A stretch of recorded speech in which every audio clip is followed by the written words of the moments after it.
100 টাকার মধ্যে 200 টাকার মধ্যে পার্টি মেকআপ করে দাও দিদি, মানে লিটারেলি ভাবা যায়? হ্যাঁ মানছি, আমি বলেছিলাম যে তোমরা তোমাদের বাজেটের মধ্যেই নিজেদের স্পেশাল দিনগুলোতে নিজেদেরকে সাজিয়ে তুলতে পারবে, তা বলে তোমরা এমনই একটা অ্যামাউন্ট বলবে যেটা আমার প্রফেশনকে শুধুমাত্র ছোট করা আর অপমান করা ছাড়া আর কিছুই নয়। বরং এর থেকে ভালো হয় যদি আমি সেই ডেটটাতে ফ্রি থাকি, আমি তোমাদেরকে ফ্রিতেই সাজিয়ে দেবো। আর এমন ধরনের কথা যারা বলে, আশা করি তারা মেকআপ সম্বন্ধে আর মেকআপের বাজেট সম্বন্ধে তাদের কোনো আইডিয়াই নেই। আর হ্যাঁ, এই প্রফেশনে এসে শুধুমাত্র যে আমি নিজের কাজটুকুই করে গেছি এমনটা নয়, পরিচয় হয়েছি নানান রঙের নানান ধরনের মানুষের সাথে। তার আগে বলে রাখি, যারা যারা আমার এই ভিডিওটাতে কমেন্ট করবে তাদের সকলের নাম কিন্তু আমি পরের ভিডিওটাতে মেনশন করে বলে দেব। তো এবার তোমরা দেখে বলো যে লুকটা তোমাদের কেমন লাগলো। দেখো কথা বলতে বলতে আমার পুরো মেকআপটাই কিন্তু কমপ্লিট হয়ে গেছে।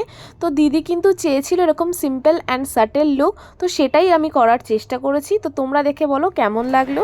হ্যালো, তো কেমন লাগলো তোমার সেজে? আমার কাছে ভালো লেগেছে গো, তোমার মনের মতো করতে পেরেছি? একদম একদম মনের মতোই হয়েছে। তো এত সুন্দর একটা রিভিউ পেয়ে আমি কিন্তু চলে গেলাম নেক্সট লোকেশনে। তো দেখো আমি কিন্তু চলে এসেছি নেক্সট লোকেশনে। হ্যালো, কেমন আছো? আমি খুব ভালো আছি। হ্যালো দি।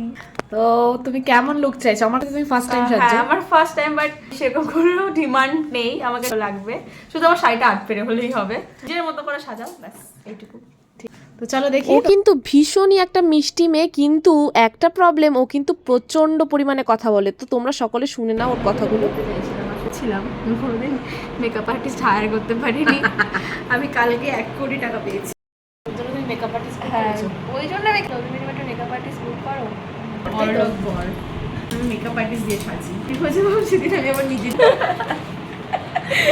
ওর এই বকবকের কারণে আমার কিন্তু হয়ে গেছিল সেদিন অনেকটাই লেট, কারণ সেদিন ছিল আমার 4 কাজের বুকিং। আর আমায় অ্যাসিস্ট করেছে কিন্তু আমারই এক বান্ধবী, ও কিন্তু খুব হেল্পফুল, খুব ভালো কাজ করেছে। এছাড়াও যেগুলো আমার কাজ সে সমস্ত কাজেও আমাকে যথেষ্ট পরিমাণে হেল্প। আর যারা যারা আমাকে অ্যাসিস্ট করার জন্য আমার ইনবক্সে মেসেজ করেছিলে তাদের প্রত্যেককেই আমার নেক্সট কোনো কাজে একে একে নিয়ে যাওয়ার চেষ্টা করব। প্রথমেই তোমাদের যে কথাটা বলছিলাম, হ্যাঁ এমন কিছু কিছু মানুষ আছে যারা আমাদের এই প্রফেশনে মানুষকে মানুষ বলেই ভাবে না। আবার এমন কিছু মানুষও আছে যাদের ভালোবাসা আমি কোনোদিনই ভুলতে পারবো না। তার মধ্যে এই দিদিটা একজন। শুনেছে যেই আমরা সকাল থেকে কিছুই না খাওয়া, শোনা মাত্রই আমাদের জন্য খাবার তৈরি করে দিয়ে বলছে তোরা আগে খা তারপরে কাজ কর। এই দেখো খাবার কিন্তু চলে এসেছে আর আমাদের কি খেয়ে পরেই কিন্তু কাজ করতে হয়েছে। তো দেখো দিদির ফাইনাল লুকটা তোমাদের কেমন লাগছে। আর অনেকেরই দিদির মুখ চেনা, কারণ দিদি কিন্তু বেশিরভাগ সময় আমার কাছেই সাজতে বেশি পছন্দ করে। সত্যি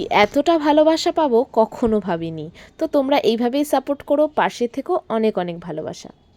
অনেক কিছু নিজের থেকেও করেছি, সেটা ভালো লাগলো সব থেকে বেশি।